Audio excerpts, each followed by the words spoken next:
Jails Movie Life, episode 55. I'm coming from my hotel room in San Antonio, Texas, in the lovely Holiday Inn Express. This week's movie review was supposed to be The Conjuring, which I was looking very much forward to ever since I saw the previews. It's gotten good reviews. I was hoping to bring that to you. But it was sold out at the theater last night, so I had to see option B, which was RIPD, which from the previews I had not high hopes, but I thought this might be a fun summer movie, lighthearted, some fun adventure, some decent special effects.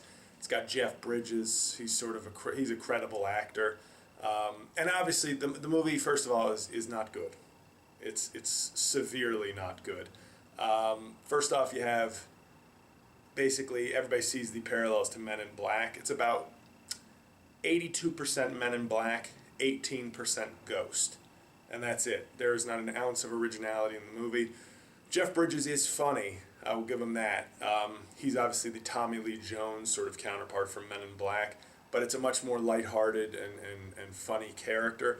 And him and Ryan Reynolds do have some decent chemistry. If you don't know what the movie's about from the previews, it should be pretty obvious. But Ryan Reynolds is a cop who dies, goes to heaven, and instead of taking his chances with whether he'll go to hell or not, he serves a 100-year term as a cop who polices the dead, because if the dead remain on Earth, it's very bad for Earth and the living.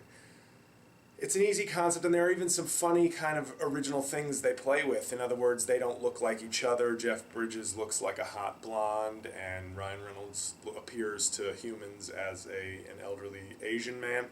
And those all had little bits of humor, but the movie is incredibly lazy. The special effects kind of suck. It feels like a step back. It feels like they literally are using the same effects from Men in Black, which is like, what's Men in Black, 16 years old? It's a bad movie, mainly because it's so lazy. Kevin Bacon is the villain in the movie, and he sucks. He should never watch this movie. It's like the worst. He does a terrible Boston accent. It's probably the worst movie he's ever done, at least by his performance standards. And then let's talk about Ryan Reynolds, because I don't know how many more shots this guy's going to get. To me, I just feel like the movie he should be playing in is, he should either be portraying Dane Cook or playing Dane Cook's brother in a movie. The two of these guys are starting to, Dane Cook should be playing some sort of bizarro evil Ryan Reynolds in some movie about, frat bro dudes who, I don't know, do something unentertaining. His career, I don't know how many more flops he's going to be allowed, but it's over, dude. Like, you're married to Blake Lively. Maybe you should just get her pregnant and become a house husband or something. That can't be. That's pretty cool life. I'm sure you've got money saved up, because your movie choices are bad. You've never, I don't understand his career. I get it. He's like a good-looking guy and he's fit, but it's like, and to me, the fact that he's so fit, but all he does is like shitty action and shitty comedies, it's like, why are you wasting your time in the gym? Work on your humor skills and choosing better movies. That's where your time should probably be spent.